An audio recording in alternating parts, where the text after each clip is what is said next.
Assalamualaikum warahmatullahi wabarakatuh. Assalamualaikum warahmatullahi wabarakatuh. Bila hadratin Nabi Mustafa Sayyidina Muhammad Rasulullah sallallahu alaihi wasallam wa ala alihi wa sahbihi wa banihi wa dhurriyyatihi wa sallallahu alaina fi hadzal majlis bi syafa'ati Rasulillah sallallahu alaihi wasallam wa bil manfa'ati al-barakati bi 'ilmillahi ta'ala. وصل إلى مؤلف هذا الكتاب العالم العلماء شيخ أبي زكريا يحيى بن شريف النووي الشافعي نفعنا الله به وبعلومه وبركته وفي الدارين آمين. الفاتحة. أعوذ بالله من الشيطان الرجيم. بسم الله الرحمن الرحيم. الحمد لله رب العالمين الرحمن الرحيم مالك يوم الدين إياك نعبد وإياك نستعين اهدنا الصراط المستقيم صراط الذين أنعمت عليهم غير المغضوب عليهم ولا الضالين. رب اغفر لي ولوالدي وللمؤمنين آمين. يا رب بالمصطفى بلغ مقاصدنا واغفر لنا ما مضى يا واسع الكرم. يا رب بالمصطفى بلغ مقاصدنا واغفر لنا ما مضى يا واسع الكرم. مولاي صل وسلم دائما ابدا على الحبيب خير خلق كلهم. يا رب بالمصطفى بلغ مقاصدنا واغفر لنا ما مضى يا واسع الكرم. هو الحبيب الذي ترجى شفاعته لكل هول من الأهوال مقتحم. يا رب بالمصطفى بلغ مقاصدنا واغفر لنا ما مضى يا واسع الكرم. محمد سيد الكونين والثقلين والفريقين من قرب ومن عجم. يا رب بالمصطفى بلغ مقاصدنا واغفر لنا ما مضى يا واسع الكرم. اللهم صل وسلم وبارك عليه وعلى آله. الحمد لله رب العالمين وبه نستعين على أمور الدنيا والدين. حبيبنا وشفيعنا ومولانا محمد وعلى آله وصحبه أجمعين. أما بعد. Hadratin mutaramin, para alim ulama, para kiai, para asatid, para ajengan, para sesepuh, wabil khusus pengurus mushola al-taqi yang saya hormati, akhina filan para Ustaz Abdul Rahman Hussein, bapak-bapak sekalian, jamaah yang berbahagia, yang dimuliakan oleh Allah Subhanahu wa Ta'ala, dan semoga kita termasuk golongan hambanya dan dimasukkan ke dalam surga Allah Subhanahu wa Ta'ala. Amin ya rabbal alamin. Alhamdulillah, malam hari ini kita bersua kembali. Biasanya kita membahas tentang yang dikarang oleh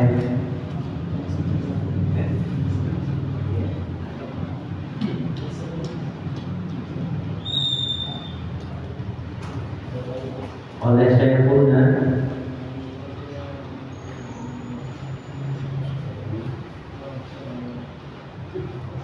Al-Asqalani. Hari ini kita akan mencoba untuk membuka kitab At-Tibyan Nawawi, dan malam hari ini kita akan membahas tentang bagaimana perjalanan tentang Al-Qur'anul Karim. Bapak sekalian, kita tahu bahwa betapa Al-Quran itu penting buat kita, karena Al-Quran yang kita baca itu akan punya dampak yang indah dalam kehidupan kita. Kita tahu bahwa ketika kita membaca Al-Quran, berarti kita sama dengan bertemu dengan Allah Subhanahu wa Ta'ala, sama dengan kita ngobrol dengan Allah Subhanahu wa Ta'ala. Kenapa demikian? Karena Al-Quran itu adalah kalamullah. Karenanya orang yang membaca Al-Quran itu akan punya derajat tersendiri dibanding dengan orang-orang yang tidak pernah mau membaca Al-Quran. Maka di dalam kita membaca Al-Quran itu ada dua istilah. Yang pertama adalah istilah tilawah, dan yang kedua adalah qiraah. Kalau kita membaca dengan istilah tilawah itu artinya bahwa kita membaca Quran itu sesuai dengan kaidah-kaidah tajwid yang kita pahami sampai saat ini. Contohnya misalnya kita membaca surat At-Taubah. Yusabbihu lillahi ma fis samawati wa ma fil ardh, lahul mulku wa lahul hamdu wa huwa ala kulli syai'in qadir. Huwa alladhi khalaqakum faminkum kafirun wa minkum mu'min, wallahu bima ta'maluna bashir. Khalaqas samawati wal arda bil haqqi wa sawwarakum fa ahsana suwarakum wa ilaihil masyir. Itu namanya tilawah. Baru tilawah.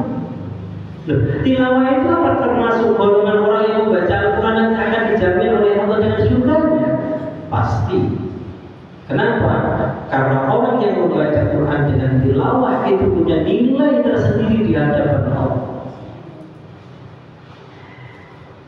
Di dalam hadis itu kan ada 4 golongan yang dirindukan surga. Jannatul mustaqbal ila arba'ati arba'ah. Nafarin. Surga itu diperuntukkan dengan 4 orang. Pertama, tahfidz Quran, orang yang membaca Al-Quran. Jadi bagus untuk baca Quran saja itu dijamin oleh Allah dengan surganya Allah. Tidak usah tahu artinya apa. Itu tilawah namanya. Apalagi bacanya yang indah. Itu tilawah. Lantas qiraah bagaimana? Qiraah itu membaca Al-Quran berangan-angan dengan maknanya, kemudian dia mencoba untuk mempraktekkan Al-Quran itu dengan anggota badannya, itu namanya qiraah. Dan ini jarang yang terjadi, orang yang qiraah itu jarang. Contohnya misalnya Kanjeng Nabi itu pertama kali menerima wahyunya Allah itu kan surat Al-Ma'idah. Apa katanya? Malaikat Jibril ketika diperintahkan untuk menyampaikan wahyunya sambil mendekat begini, Malaikat Jibril mengatakan, Iqra bismi rabbikal ladzi khalaq. Bacalah wahai Muhammad dengan atas nama Tuhan yang telah menciptakan. Tuh, terus Kanjeng Nabi apakah ngikutin? Iqra sampai 3 kali. Iqra bismi rabbikal ladzi khalaq, khalaqal insana min 'alaq. Iqra wa rabbukal akram alladzi 'allama bil qalam, 'allamal insana ma lam ya'lam. 5 ayat itu dibaca oleh Kanjeng Nabi. Kanjeng Nabi ngikutin bacaannya Jibril, berarti Kanjeng Nabi tilawah. Loh, kiroannya di mana begitu, Pak? Begitu Kanjeng Nabi diperintahkan Iqra bismi rabbikal ladzi khalaq. Wahai Muhammad, baca atas nama Tuhan. Berarti Kanjeng Nabi itu disuruh membaca oleh Allah. Contoh misalnya Pak Ayah, Pak Ayah kalau baca ini, masa Pak Ayah mau ikutin? Pak Ayah baca ini kan nggak mungkin gitu kan? Pak Ayah kalau baca ini, terus Pak Ayah membacanya. Dibacalah oleh Pak Ayah surat undangan palsu.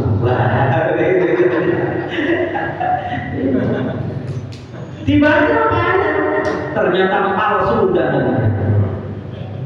Kalau Kanjeng Nabi membaca, saat itu diperintahkan oleh Allah membaca apa? Iqra ya Muhammad bismi rabbikal ladzi khalaq, dengan atas nama Tuhanmu yang telah menciptakan. Membaca apa di sini Kanjeng Nabi?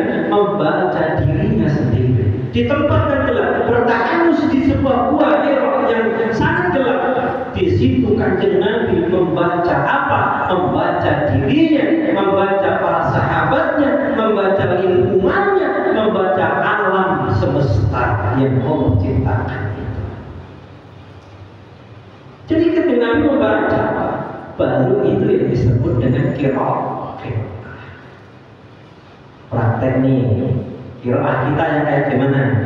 Contoh surat As-Saff. Allah nyatakan di surat pertama itu, Sabbaha lillahi ma fis samawati wa ma fil ardh wa huwal azizul hakim.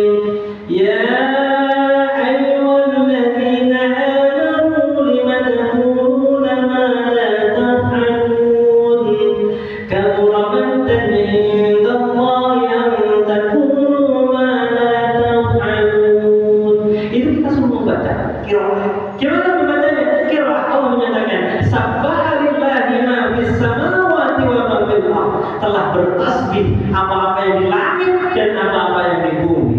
Terus kita mempraktekkan tasbihnya itu. Allah perintahkan, telah bertasbih apa-apa yang ada di langit dan apa-apa yang ada di bumi, semua tasbih kepada Allah. Nah, kemudian kita ikut bertasbih. Itu baru namanya qiraah. Sabbaha lillahi ma fis samawati wa ma fil ardh wa huwal azizul hakim. Ya ayyuhalladzina amanu lima taquluna ma la taf'alun kabura maqtan 'indallahi an taqulu ma la taf'alun. Kita mau baca di mana? Qiraahnya di mana? Ketika kita perhatikan ayat orang-orang beriman, lima taquluna ma la taf'alun, berhati-hatilah ketika mau berkata dan kabura maqtan 'indallahi an taqulu ma la taf'alun. Dosa besar bagi orang-orang yang berkata-kata tapi dia tidak mau mengerjakannya. Nah, bacaannya di mana qiraahnya? Ya kita jangan ngomong tapi nggak bisa terjadi. Namanya jargon. Ya kan? Jargon ngajar nggak lakoni, dulu tahajud tapi nggak pernah mau tahajud. Suruh tasbih nggak pernah mau tasbih. Ya itu namanya jargon. Nah kalau saya begitu, itu tidak qiraah. Tapi kalau mau dia qiraah yang benar, ketika ada perintah Allah, kabroman dan ya hati-hati ngomongnya. Salamatul insan min hifdzil lisan. Selamatnya manusia itu tergantung dari lisannya mau menjaga atau tidak. Hati-hati. Sekali kita ngomong, orang yang menyaksikan, mendengarkan, kita bohong sama orang satu. Aku cerita sama Ustaz Husain. Saya cerita Ustaz Husain tak bohongin. Percaya dia. Tak bohongin itu percaya misalnya. Atau lagi Ustaz bohongin percaya. Terus kemudian dia ceritain lagi ke temannya, kalau Ustaz begini. Padahal cerita dosaku sudah seperti jariah. Dosa jariah. Kayak begini hati-hati nih. Ini kan nanti akan didengar oleh ratusan orang, bahkan ribuan orang. Ya aku tuh orang sedunia ngomong, aku ngomong salah, ya itu dosa jariah. Tapi kalau misalnya menjadi ilmu, juga ilmu jariah. Dari itu ketika menonton itu, ya saya pernah bilang, kalau kalian itu nanti sudah lepas dari pondok, itu ngadep dapat harus berhadapan dengan dampar itu ya ini. Terus apa dampar itu harus punya kodrat ya? Yaudah, ketika engkau itu tidak bisa dan tidak mampu punya santri atau tidak punya jamaah, damparmu beda. Di mana damparmu? Ngajak teman, mengajak teman, tapi teman itu menjadi baik, dinasihati dengan baik, itu damparmu juga. Jadi pengertian dampar di situ beda, itu bukan hanya sekedar meja begini tidak. Kemudian ketemu sama teman, diajak ke majelis taklim, itu juga dampar. Ketemu sama teman, diajak lagi untuk menjadi orang yang soleh, kemudian menjadi orang yang sholatnya lebih baik, itu juga bagian dampar. Makanya dampar itu bukan diartikan punya pondok atau punya majelis taklim, ini dampar bukan itu saja. Ketika kita bersikap lebih baik dan mau mengajarkan kebaikan, menasihati orang yang baik, itu adalah kata Kaisar dulu saya adalah dampar buat diri.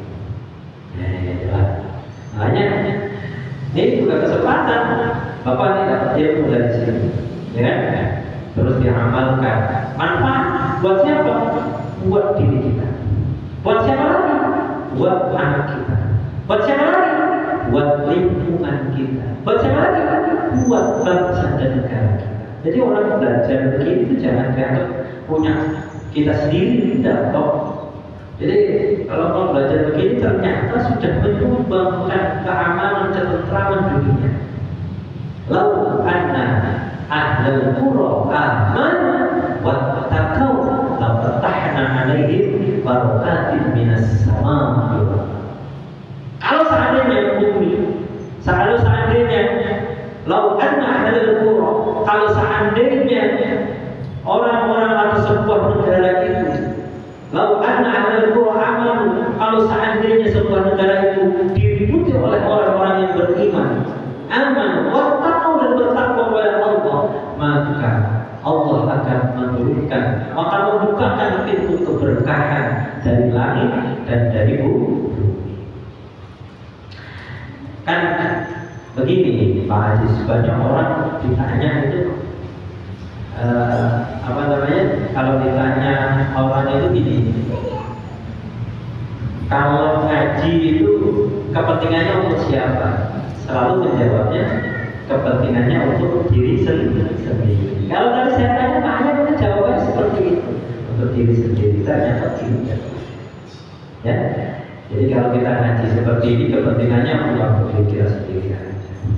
Makanya kita oleh Allah dituntut untuk qiraah, membaca. Qiraah membaca itu artinya kalau kita pada Al-Quran itu membaca dimaknai artinya, difahami artinya, kemudian akan menjadi nanti akan berdampak pada diri kita. Apa dampaknya? Indah sekali, hati akan menjadi tenang, ya kan? Persoalan akan yang sulit akan menjadi lebih mudah. Bukankah jadinya Allah? Orang membaca Quran itu yang akan menjadi lebih mudah perkaranya. Kita ngobrol terus dengan Allah. Kalau ngobrol itu kalau ngobrol itu sesuatu dengan yang lainnya akan selesai masalahnya. Selesai. Biasanya kalau kita ke orang yang punya masalah, saya punya masalah dengan Pak Ahyar itu mohon maaf, saya punya utang belum bisa bayar. Kalau sering ngobrol begitu, bukan lunas, minimal ada omongan Pak Ahyar. Ya coba Ustaz tahu nanti kalau sudah punya saja. Gitu kan? Kan sering ngobrol, ada solusinya. Nggak usah takut dikejar-kejar kayak pinjol. Ya Allah, ya Allah. Ikhlasin. Ya pokoknya gak apa-apa saja. Enggak kejar pinjol kejar-kejar. Ya di teror dengan bayar. Tapi kalau misalnya ngobrol begini, karena sekarang sama manusia saja, sama seorang hamba itu akan selesai masalahnya. Bagaimana kalau seandainya kita ngobrol dengan Allah? Iya, hari kita ngobrol dengan Allah. Buka Al-Quran nanti sampai sini saya buka Al-Quran terus ditutup lah ada pernah terbaca ya dia begitu kan ini kan biasanya udah pada habis alhamdulillah. Ayo kan enggak dus apa itu jambu sama yang harus ini lah iklan.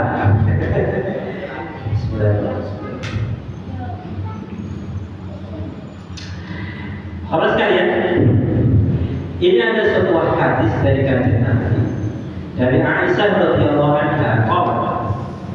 Qala Rasulullah sallallahu alaihi wasallam, "Alladzi yaqra'ul Qur'ana wa huwa mahirun bihi ma'asyaratil kiram al-bararah walladzi yaqra'ul Qur'ana wa huwa yatata'abbad fihi wa huwa 'alaihi syaqqun lahu ajran."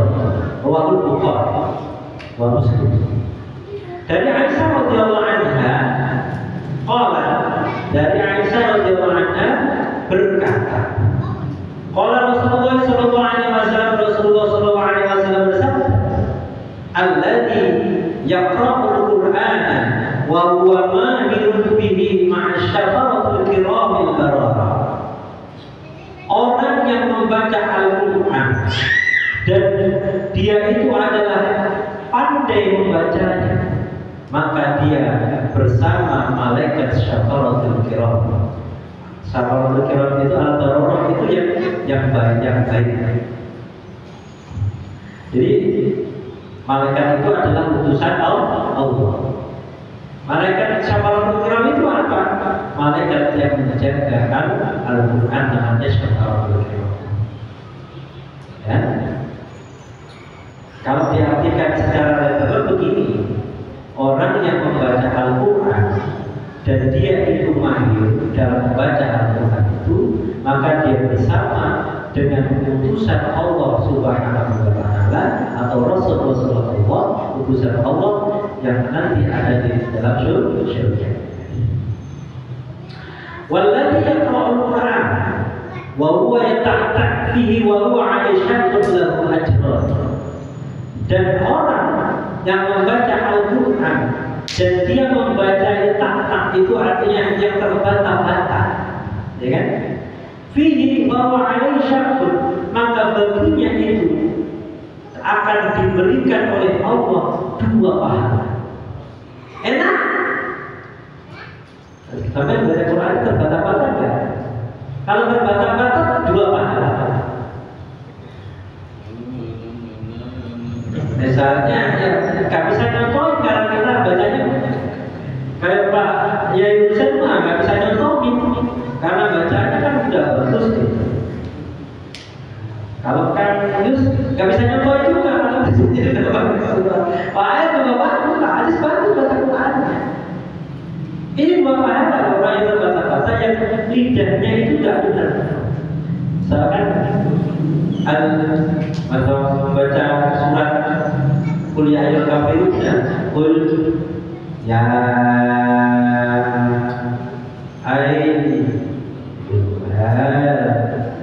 kafiru, bisa gitu. La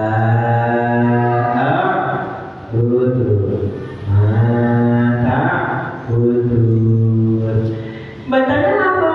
Karena dia ada kata-katanya ada itu pahala. Pertama adalah pahala dia membaca, yang kedua pahala dia bekerja yang sangat asli, yang sulitnya itu apa bahasanya? Berusaha. Jadi Allah itu ternyata menilai kepada seseorang itu atas usahanya.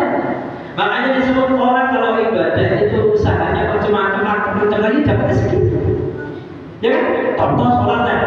Kalau sholat itu cepat gitu, ya segitu pahalanya.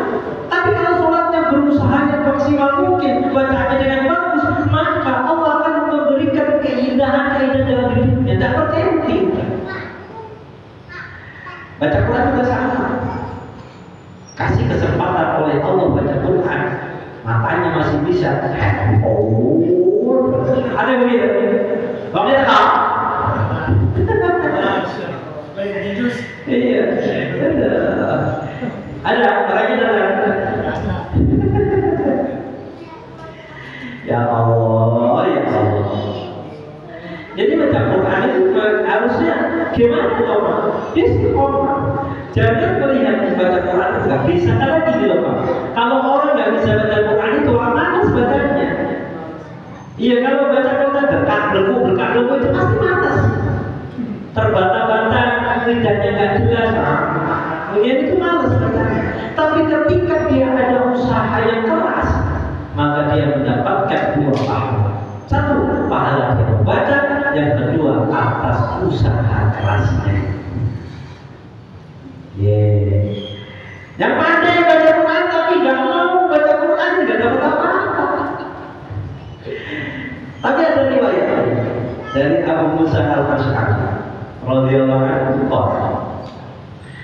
qala Rasulullah sallallahu alaihi wasallam matalul mu'minil ladzi yaqra'ul Qur'ana matalul turujjah rihuha tayyibun wa ta'muhuma tayyibun.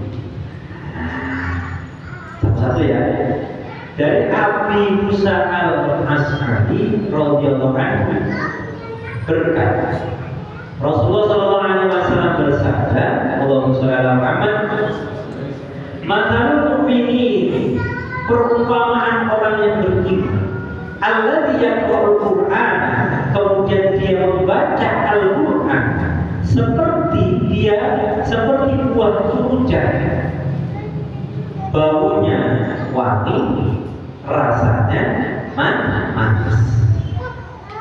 Di sini kasih keterangan al-turujjah itu buah yang enak, baunya harum, seperti buah limau, kayak jeruk.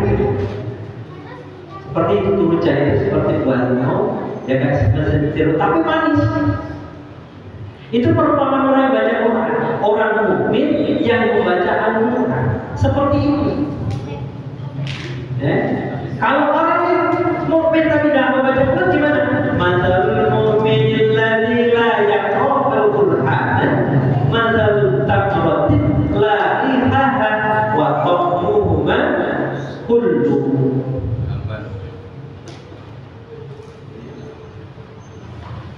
Nah, perumpamaan orang mukmin itu masih mukmin, tapi dia tidak membaca Al-Quran seperti buah kurma yang baunya tidak ada.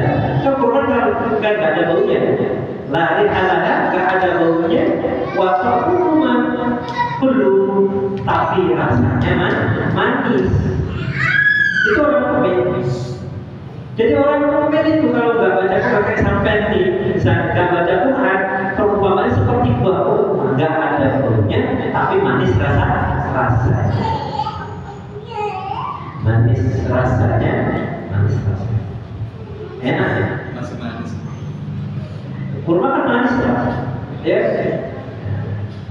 Kurma manis, tapi kopi ya, kopi pahit. Tapi orang bikin kopi manis, jadi tapi gulanya nggak disebut Pak. Ya, teh manis, gulanya nggak disebut. Manisnya itu kan begitu orang sakit gula. Manisnya iya, kalau penyakit gula yang disebut kencing manis, penyakit gula katanya gitu. Begitu kita bikin teh manis, nggak ada gulanya di situ namanya. Kalau bisa itu kayak gula Pak. Ya, hidup itu seperti gula, tidak perlu nama, tapi ada rasa. Tidak perlu terkenal, buat apa terkenal? Ya, tapi rasanya itu kehidupan. Orang itu kadang-kadang pengennya terkenal Pak. Dipuji sama orang senang. Bahaya kalau seandainya kita dipuji, jadi imam itu dipuji orang yang senang, itu bahaya. Imam ini Pak, ini kan Quran baca. Makanya harus dihindari ketika kita jadi imam itu jangan merasa kita hebat. Ini imam ini harus ikhlas dengan betul, ikhlas tulus lillah karena Allah semata. Dan kalau sampai kita ini ada nomor tinggi, misalnya kita baca yang dibagus-bagusin ya.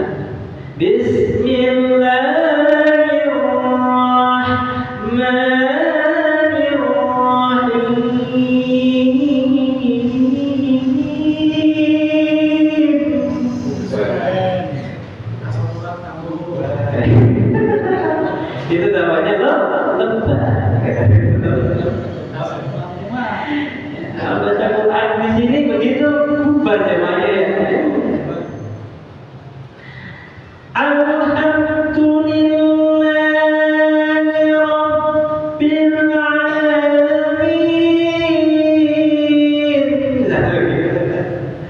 Ya Allah, dibagus-bagusin. Apa tujuannya? Supaya orang memuji, supaya orang memuji dirinya. Bahaya. Jadi pemimpin itu kan namanya menjadi imam itu contoh menjadi pemimpin. Jadi presiden, namanya presiden tanggung jawab kepada rakyatnya. Kullukum ra'in wa kullukum mas'ulun an ra'iyatihi. Seorang presiden itu tanggung jawab pada rakyatnya, seorang imam tanggung jawab pada jamaahnya. Makanya jamaahnya itu harus niatnya itu wajib menjadi makmum. Kalau nggak jadi makmum nggak sah sholatnya. Nah, gitu. Makanya kalau jadi jamaah makmum lillahi ta'ala. Kalau jadi imam nggak wajib jadi imam, tapi rugi imamnya. Dia sholat sendirian. Makanya kalau jadi imam hati-hati, harus tulus, harus ikhlas. Karena soalnya begini ada di sebuah roh apa di Riyadus Shalihin Bangku Haji itu ada cerita begini. Ketika Allah itu mengeksekusi kita, mau dimasukkan surga, semua sudah dimasukkan surga, semua oleh Allah. Tinggal satu kelompok yang tidak masuk surga, belum masuk surga. Diprotes, ya Allah, kami ini kan ahli Quran. Kami setiap kali waktu membaca Al-Quran terjamin menjadi imam, menjadi orang yang agama. Lantas apa mau kalian? Kenapa kami belum masuk surga? Apa kata Allah? Kata Allah jawabnya, hai qari-qari Wahai imam-imam, kau baca Quran dulu ingin dipuji oleh hamba. Hari ini pujian itu dulu sudah kamu berikan pujian itu kepada orang hamba. Kau uji kebagusan Quran. Pujiannya sudah diberikan, tak diberikan kau di dunia. Dan sekarang ini ujian untukmu dari aku itu sudah tidak ada lagi. Maka oleh yang dulu ketika menjadi imam, menjadi baca Quran karena pengen dipuji oleh orang lain, ilham pergi ke dalam surga. Berat Pak jadi imam Pak, gak sembarang. Makanya jadi imam itu kan pilihan. Tidak tahu semua orang jadi imam, tapi kalau semua orang bisa jadi makmum. Dan enak jadi makmum itu enak banget, pasti diterima sama Allah. Orang jadi makmum pasti diterima sama Allah. Kan saya sering bilang, perumpamaan orang jadi makmum itu seperti orang jual kacang. Sering saya sampaikan. Ya, seperti orang jual kacang, begitu kita beli kacang, kan kadang nggak mungkin akan dipilih yang bagus-bagus saja. Ada yang muda di situ, ada yang pokok, ada yang macam-macam. Di situ itu perumpamaan kayak pasti kan diambil sama pembelinya. Gitu. Jadi pasti diterima oleh.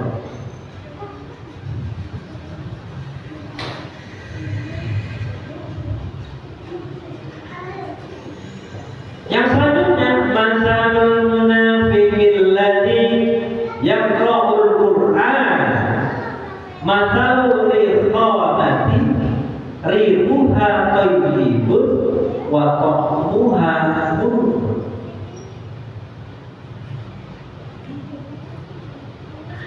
Perumpamaan orang munafik yang membaca Al-Quran seperti buah rehana, baunya wangi tapi rasanya pahit. Orang munafik itu baca Quran seperti buah rehana, baunya wangi buahnya tapi rasanya pahit. Tuh, buah berenung. Berenung itu kan baunya kan agak wangi gitu. Tapi dimakan gak enak. Kalau di sini apa buah apa? Selain buah berenung, baunya wangi, tapi rasanya pahit. Durian masih manis ya? Enak. Gak enak? Ya gak goyang. Sama saya kalau bilang durian gak goyang. Udah keren ya. Yang terakhir, masalul munafiqil ladzi la yaqra'ul Qur'an kama tali qadl ladzi laisa laha riqun wa ta'muhu murr.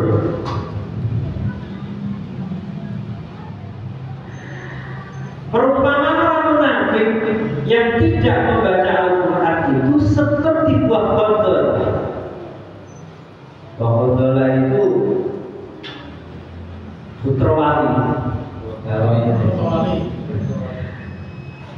Baunya tidak wangi, lain salah tidak ada baunya, ya. Rasanya pahit. Kalau munafik yang nggak membaca Al-Quran. Terus yang paling bagus gimana? Ya orang yang mukanya baca Al-Quran enak. Nah kita kemana sebelum iman kepada Allah? Ya baca Quran biar mendapatkan buah apa tadi? Buah turun, ya. Rasanya manis, baunya harum. Ayo sekarang Bapak mau pilih yang mana? Menjadi sahabat Al-Quran atau tidak? Kan ada sebuah cerita. Ada seseorang itu punya sahabat. Sahabatnya selalu ikut terus kemana-mana. Pokoknya kemana aja ikut. ke kamar mandi ikut, ke WC ikut, pokoknya ikut terus. Sampai mati pun juga ikut terus. Intinya sampai di alam kubur ini sahabatnya itu ikut terus.